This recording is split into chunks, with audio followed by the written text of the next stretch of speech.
একটা বাস্তব চিত্র হই আপনার। আমি বললাম কি, এই যে দোকানটা দেখা, এটা দোকান না, এটা একটা সংসদ ভবন। আর আমি এখানের মাননীয় স্পিকার। আমি এখানের মাননীয় স্পিকার। এটা শুধু আমার লোকে না, সারা বাংলাদেশের, আমি মনে করি সারা বাংলাদেশের যতটা মানে ছোটখাটো চার দোকান আছে, প্রত্যেকটা দোকানই একটা সংসদ। কারণ এখানে এমন পরিমাণের লোক আয়, আর এই ধরনের লোক আয় যারা রাজনীতিবিদ, সবাই এখানে রাজনীতিবিদ।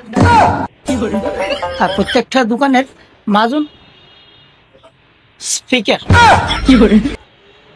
মাননীয় স্পিকার।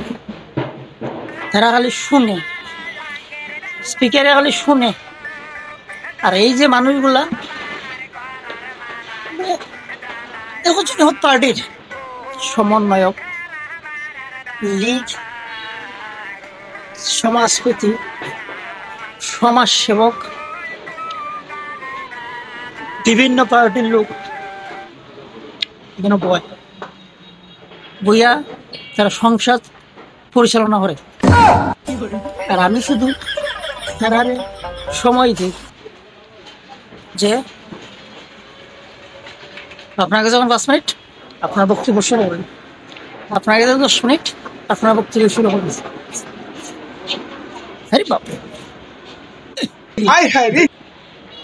এরা আর নমুনা দেখলে মনে হয় যে বিশেষ একজন রাজনীতিবিদ।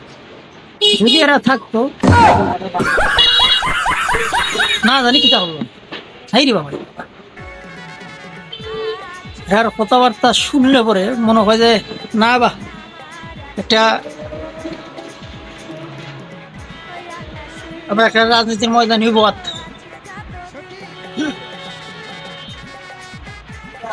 আমি আপনাদের দেখাই।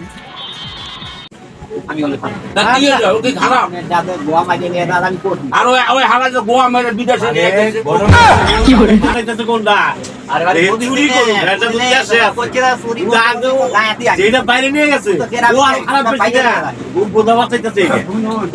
কোন হালাই নাই দেশে সাধু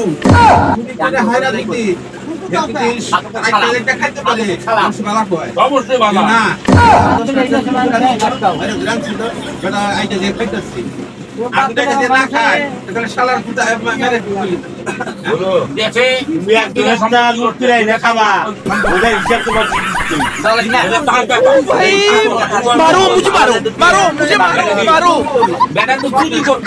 এটা তো সবাই জানে, ভালো হয় এটা বাংলা ভাষা বুঝুন।